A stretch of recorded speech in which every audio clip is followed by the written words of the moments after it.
네, 무더운 한 주간 잘 지내셨습니까? 예, 엄청 덥죠? 오늘 이렇게 그동안 우리가 기도하던 장은희 집사님이 건강한 모습으로 오셔서 얼마나 감사하고 기쁜지 모릅니다. 예, 우리 기도해 주신 여러분들 정말 감사드리고요. 오늘은 제가 말라기 강해 시작하려고 했는데, 제가 더워서 준비를 못하고, 잠깐 다른 거 갔다가 제가 날씨가 좀 선선해지면 말라기 들어가도록 하겠습니다.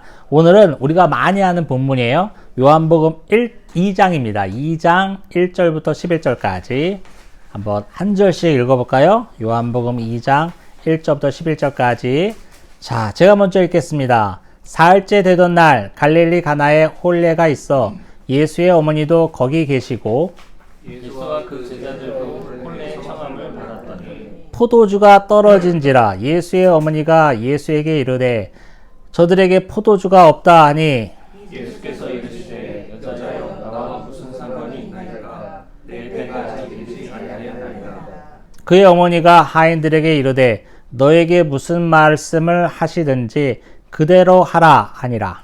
거기에 유대인의 정결 예식을 따라 세대통들은 볼 항아리 6이 놓여놓으시니라. 예수께서 그들에게 이르시되 항아리에 물을 채우라 하신즉 아기까지 채우니 이제는 떠서 연회장에게 갖다 주라 하시니 갖다 주었더니 연회장은 물로 된 포도주를 맛보고도 어디서 났는지 알지 못하되 물 떠온 하인들은 알더라. 연회장이 신랑을 불러 말하되 사람마다 먼저 좋은 포도주를 내고 취한 후에 낮은 것을 내거늘 그대는 지금까지 좋은 포도주를 두었도다 하니라. 예수께서 이 첫 표적을 갈릴리 가나에서 행하여 그의 영광을 나타내심에 제자들이 그를 믿으니라. 아멘. 네. 여러분, 우리의 인생사를 보면 처음이 정말 중요합니다. 처음이 정말 중요해요. 물론 나중도 중요해서 뭐 유종의 미를 거둬야 된다라는 말도 있지만 처음에 참 중요하다는 것은 우리가 부인할 수 없는 사실이에요. 그래서 뭐 대통령이 처음 취임할 때도 뭐 취임사라든가 아니면 대통령의 처음에 어떤 행보를 하느냐 되게 중요하고, 그다음에 우리의 가정사를 들여다보면 결혼해서 처음 신혼생활을 했을 때 되게 의미 있고 중요하고, 첫 아이를 낳아서 또 키울 때도 얼마나 의미 있고 중요합니까? 또 그 아이가 학교에 처음 들어갔을 때도 얼마나 의미 있고 중요해요. 지금은 너무 옛날 얘기지만, 그렇죠? 아득하지만 좀 되돌아보면 그렇죠. 이것도 처음이 중요합니다. 근데 오늘 본문을 보니까 오늘 본문 안에 이것은 예수께서 11절이죠. 이 첫 표적을 갈릴리 가나에서 행하여 라는 말이 있어요. 우리가 신약 성경을 읽다 보면 예수님이 여러 곳에서 표적과 이적을 일으킨 경우가 많이 있는데 그 첫 번째 사례가 바로 오늘 본 사례라는 거예요. 우리가 주일학교 때부터 너무나 많이 익히 알고 있는 가나의 혼인잔치 이야기입니다. 갈릴리 지방에 가나라는 동네가 있었는데 거기에 예식이 있었나 봐요. 그 예식에 예수님도 초대되고 예수의 어머니도 초대되고 그 다음에 또 제자들도 초대되는 그런 상황이었습니다. 그래서 한창 잔치가 벌어지고 이제 흥겹게 먹고 마시면서 지내고 있는데 가장 하이라이트인 포도주가 떨어진 거예요. 잔치에 술이 빠질 수 없죠. 물론 우리 기독교식에서는 그렇지 않지만 우리 일반적인 경우를 봤을 때도 우리 잔치에 술이 없다라는 것은 사실은 잔치가 아니라고 해도 과언이 아닐 정도로 그런 건데 여기에 술이 떨어졌어요. 술이 떨어진 걸 누가 알았습니까? 오늘 본문에 의하면 어머니가 알았죠. 어머니가 알아서 아들 예수께 술이 떨어졌다라고 말을 열면서 오늘 사건이 전개되는데, 여러분 이 본문을 가지고 우리는 보통 이런 설교를 들어왔어요. 여태까지 저도 그랬고 여러분도 많이 그랬을 겁니다. 3절에 보니까 포도주가 떨어진지라 예수의 어머니가 예수에게 이르되 저들에게 포도주가 없다 하니, 이 구절을 이제 얘기하면서 예수님께서는 육신의 어머니의 말에도 순종하셨고 그렇기에 포도주로 변하는 사건이 일어났다, 기적이 일어났다 하면서 주로 이제 어버이 주일에 예수님도 자신을 낳은 육신의 어머니 마리아를 무시하지 않고 마리아의 말에 순종했다. 그 순종의 결과 예수님의 첫 표적, 물이 포도주로 변하는 사건이 일어났다라는 설교를 많이 들었습니다. 또 두 번째는요, 7, 8절에 보면 예수께서 그들에게 이르시되 항아리에 물을 채우라 하신즉 아귀까지 채우니 이제는 떠서 연회장에게 갖다 주라 하심에 갖다 주었더니. 누구한테 얘기하는 거예요? 하인들한테 얘기하는 거예요. 예수님이 그 집의 하인들한테 항아리가 쫙 있잖아요. 여기 보면 정결 예식에 쓰는 항아리라고 그랬어요. 정결 예식이라는 거는 우리가 구약에 나오는 건데요. 손을 씻는 행위예요. 그 집의 잔치에 들어갔을 때 음식을 먹기 전에 손을 씻습니다. 그래서 이게 손을 씻으려고 모아둔 항아리, 물 항아리라는 건데 그 항아리에 예수께서 뭐라고 그랬어요? 하인들한테 그 아귀까지 채우라 이러셨나 봐요. 그러니까 제가 하는 말로 하면은 뭐예요? 이빠이 채우라 이건지 내가 늘 하는 말로 하면은 가득 채우라 말했더니만 그 하인이 예수님의 말씀에 순종하여 물을 가득 채우고 또 말도 안 되는 말. 지금 자신들이 항아리에 물을 채운 걸 자신들이 채우는데 그걸 어떡하라고 그래 예수님이? 그걸 떠서 잔치에 갖다 주래요. 그걸 따라할 사람이 누가 있어요? 아니 선생님 무슨 말씀이세요? 왜 맹물을 갖다 줍니까? 이런 대답이 나와야 되잖아 원래는. 아니 물을 갖다 주면 어떻게 해요? 지금 날씨가 더워서 뭐 정신이 나가셨나? 이런 대답이 나와야 정상이라고 원래는. 근데 여기서 본문에 의하면 하인들은 아무 소리 안 하고 지들이 물을 가득 채웠는데 그걸 알고도 그 물을 그대로 연회장에 갖다 주었다는 거예요. 그래서 이런 설교를 많이 들었어요. 하인들의 순종. 예수의 말씀에 의지하여 믿어지지 않고 믿을 수 없는 일이지만 말도 안 되는 일이지만 그 말씀에 의지하여 예수의 말에 의지하여 물을 그대로 연회장에 갖다 주었더니 포도주로 변했다. 이런 설교도 여러분 많이 들었을 거예요. 이런 설교들이 뭐 틀렸다는 건 아니고 뭐 그렇게 접근할 수도 있어요. 접근할 수도 있는데 제가 오늘 여러분과 나누고 싶은 이야기는 예수님의 이 첫 표적, 물을 포도주로 바꾼 이 사건이 갖는 의미는 무엇인가에 대해서 말씀을 나누고 싶어요.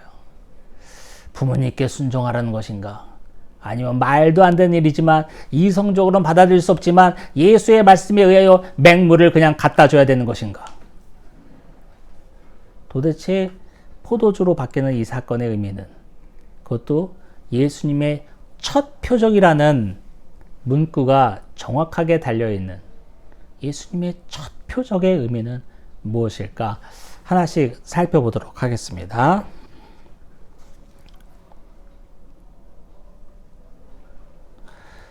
우리가 많은 예수님의 표적을 신약 성경을 통해서 알 수 있어요. 보고 또 읽을 수 있죠. 여러분, 이 표적이 갖는 의미가 뭘까요? 표적. 우리는 오랫동안 신앙생활을 해왔습니다. 제가 지금 비춰보건데 몇몇 분만 빼놓고는 정말 평생을 신앙생활 해온 분들로 우리 그루터기 교회는 구성되어 있어요. 이런 분들에게 정말 중요한 말씀입니다. 저도 50년 동안 신앙생활을 해왔는데 여러분, 신앙생활을 하는 이유가 뭐예요? 왜 교회에 나와서 예배드리고 그러고 있죠? 왜 기도하고 그러고 있죠? 혹시 우리 자신이 내가 갈망하는 욕망을 채우기 위해서, 원함을 채우기 위해서 예수님을 이용하고 있지는 않습니까? 우리의 기도를 살펴보자고요. 저와 여러분의 기도를 살펴보자고요. 기도의 내용이 어떻습니까? 우리 모두의 기도의 내용은 하나님의 뜻과 하나님의 나라와는 상관없이 나의 간절한 소망, 우리 가정의 간절한 소원들로만 채워져 있지 않습니까?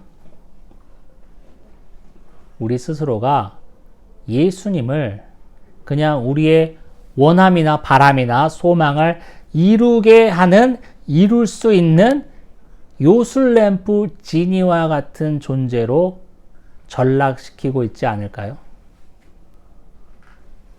그렇다면 예수님이 그렇게 숱하게 일으켰던 표적과 이적은 단순히 우리의 원함과 우리의 바람과 우리의 욕망을 이루시기 위해 베푸신 기적에 지나지 않습니까?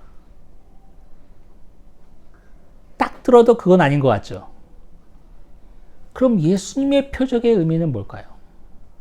예수님이 그렇게 숱하게 다니면서 엄청난 이적과 기사를 일으켰는데 그건 뭐냔 말이야. 우리 믿는 그리스도인들의 불편함을 해소시키기 위해서, 간절한 소망을 들어주기 위해서 펼치신 초자연적인 쇼일까요? 그게 아니겠죠. 예수님이 그렇게 많은 표적을 행하셨는데 예수님이 행하신 그 표적의 의미가 무엇일까를 알기 위해서는 예수님 자신이 이 땅에 오신 이유가 뭔지를 알아야 되는 게 중요합니다. 예수님이 이 땅에 오신 이유는 우리가 잘 아는 것처럼 마가복음 10장 45절에 나와 있죠. 인자가 온 것은 섬김을 받으려 함이 아니라 도리어 섬기려 하고 자기 목숨을 많은 사람의 대속물로 주려 함이니라. 아주 정확하게 나와 있어요. 예수님이 이 땅에 오신 이유. 예수님이 이 땅에 오신 이유는 결론을 말하면 저와 여러분을 구원하시기 위하여 이 땅에 오신 거예요. 저와 여러분의 죄를 대신 지고 대속물로 제사를 지내시기 위해서 이 땅에 오신 거예요. 그렇게 함으로 우리 모두의 죄를 다 사하고 영원한 생명을 얻게 하기 위해 이 땅에 오셨다고요. 예수님이 이 땅에 오신 이유는 너무나 명확합니다. 단 한 가지. 우리를 구원하기 위해서 이 땅에 오셨습니다. 예수님이 이 땅에 오신 이유가 우리를 구원하기 위해서 이 땅에 오셨다면 예수님이 행한 모든 표적의 의미는 뭘까요? 목적은 뭘까요? 같겠죠? 우리를 구원하기 위해서요. 저와 여러분을 구원하기 위해서 그 많은 표적을 행하신 겁니다. 우리가 그게 필요해서, 우리가 병 낫는 게 필요해서, 우리가 죽었던 자가 다시 살아나는 게 필요해서, 한 번도 일어나지 못했던 자가 펄펄펄 나는 게 필요해서 표적을 행하신 게 아니라 그 궁극적인 목적은 우리를 구원하기 위해서 표적을 행하셨다라고 이해하는 게 맞습니다. 그러면 오늘 첫 표적이라고 얘기했던 물을 포도주로 바꾼 사건도 그 목적이 뭘까요? 구원하기 위해서. 우리를 구원하기 위해서 물을 포도주로 바꿨습니다. 아니 목사님, 잔치집에 술 만드는 게 우리를 구원하는 거랑 무슨 상관이 있어요? 질문할 수 있습니다. 제가 거기에 대해서 답변하겠습니다. 여러분, 우리가 일반적인 이런 자연 상태 하에서 물이, 가만히 있는 물이 난리 굿을 떤다고 포도주로 바꿀 수가 있을까요? 바뀔까요? 그런 일은 절대 일어나지 않습니다. 그런 거 우리가 초자연적인 현상이라고 그래요. 그냥 일반 상태에서는, 자연적인 상태에서는 절대로 그런 일이 일어나지 않아요.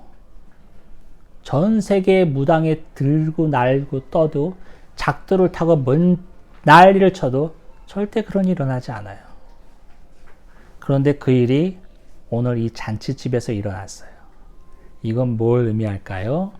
예수 그리스도가 평범한 나사렛 청년, 그것도 오늘 모친도 데리고 왔죠. 저 마리아가 낳은 청년에 지나지 않는 것이 아니라 저가 바로 메시아임을 증명하는 첫 번째 표적입니다.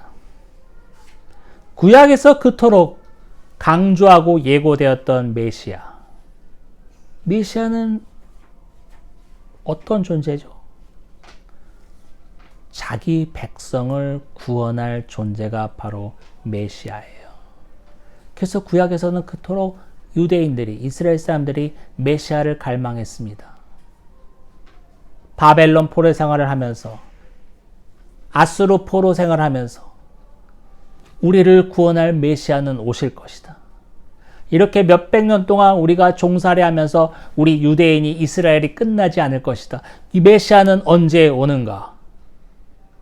그토록 노래했던 메시아. 자기 백성을 구원할 그 메시아가 바로 누굽니까? 오늘 어머니와 함께, 제자들과 함께 동네 잔치에 초대되었던 청년 예수였어요. 그것을 증명하는 게 바로 물을 포도주로 바꾼 사건입니다. 제가 어디서 보니까 오늘 잔치에 보면요, 잔치에 포도주가 떨어진지라 이런 표현이 있어요. 그러면 이 떨어진 포도주가 의미가 있다고 그러는데 제가 그 내용을 전달하겠습니다. 거기서 이렇게 표현하고 있어요. 이 떨어진 포도주는 뭘 의미하냐면 여태까지 이스라엘 백성이 믿고 갈망해왔던 유대주의가 이미 그 효력을 다했다라는 것을 나타낸대요. 자신은 아브라함의 자손으로서 난지 8일 만에 할례를 받았고 회당에서 날마다 경전을 읽으며 매 때마다 절기를 지키고 금식을 하고 예물을 바치고 또 짐승을 잡아서 제사를 해온 유대인들. 그 유대인들은 이러한 행태 때문에, 이러한 종교적인 행위 때문에 저들은 어떤 자긍심이 있었습니까? 우리는 하나님의 백성이다. 우리 모두는 다 하나님의 백성으로서 하나님과 나란히 영원한 복락을 받는다라는 구원관을 가지고 있어요. 떨어진 포도주는 이 구약의 또 유대인들이 갖고 있는 이 구원관이 효력을 다했다, 떨어졌다는 것을 의미한다고 그러네요. 의미가 있습니다.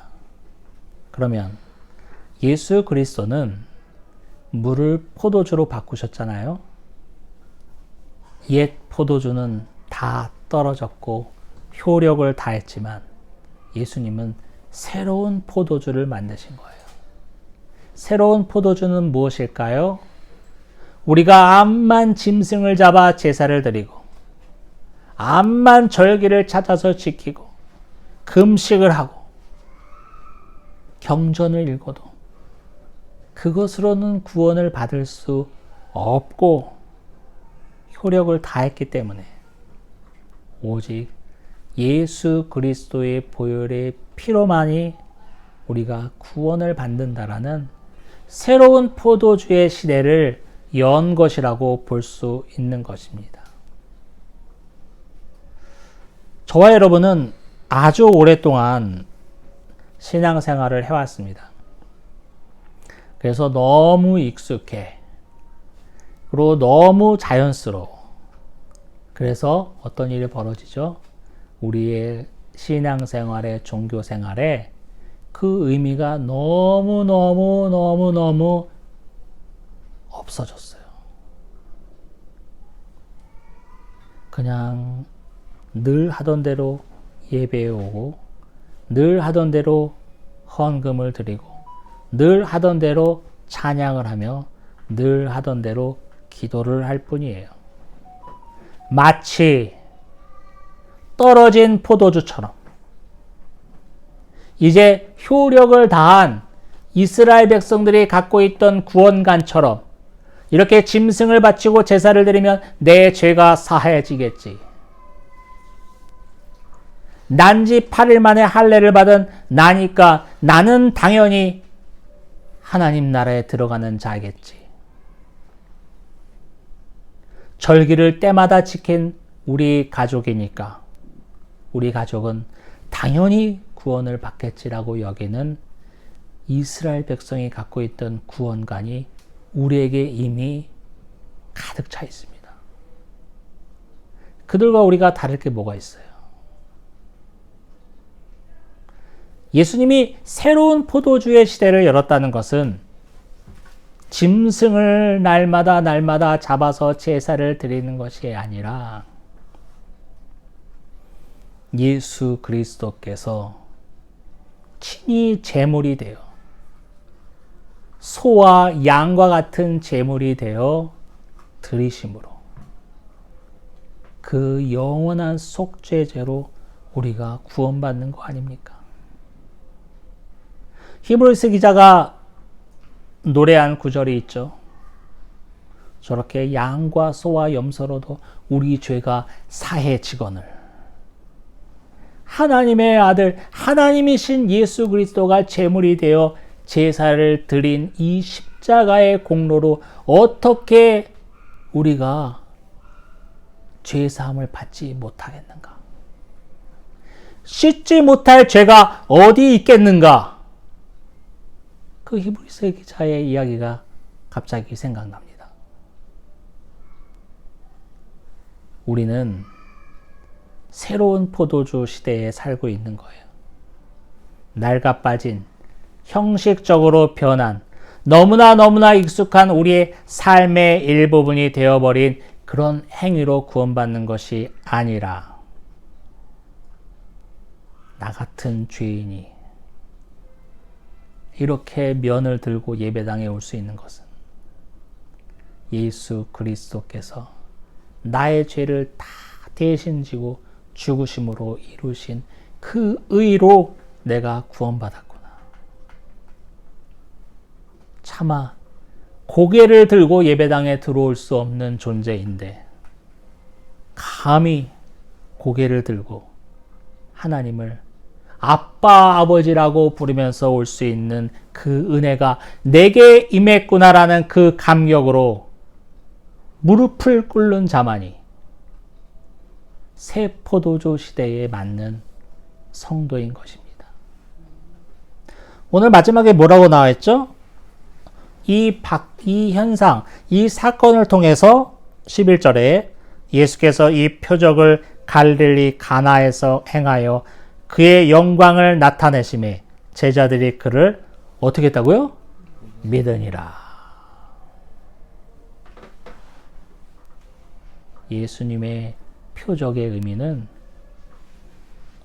술이 떨어졌네. 술 만들 수 있잖아요, 예수님?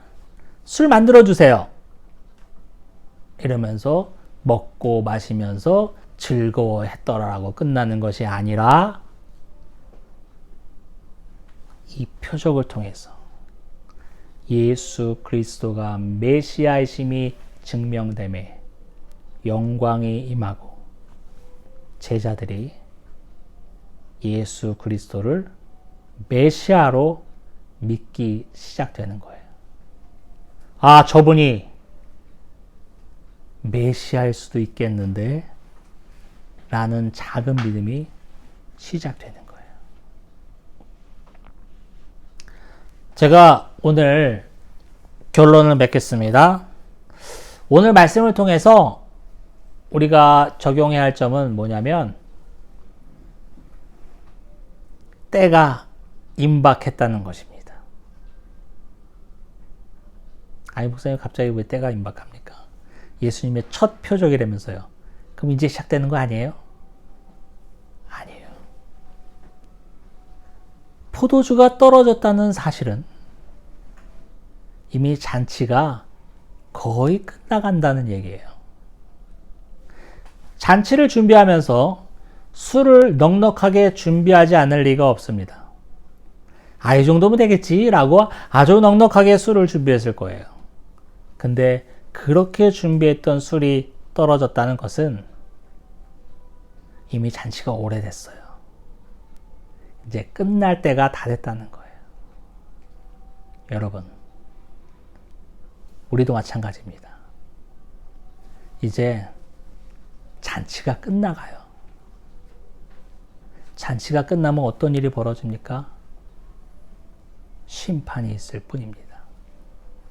저와 여러분은 잔치가 끝나가는 것을 얼마나 인지하고 있습니까? 이 잔치 후에 심판이 있으리라는 것을 얼마나 깨닫고 있습니까? 그냥 이런 삶이 천년 만년 영원히 진행될까요? 절대로 그렇지 않습니다. 포도주가 떨어졌어요. 잔치가 끝나갑니다. 여러분, 나를 구원하신 예수 그리스도께 감사와 찬양을 올리는 한편 다시 오실 주님을 간절히 바라는, 예수님이 오신 이유는 오직 한 가지, 구원 아니었습니까? 다시 오실 주님을 간절히 기다리는 저와 여러분이 되기를 주님의 이름으로 축원합니다. 아멘.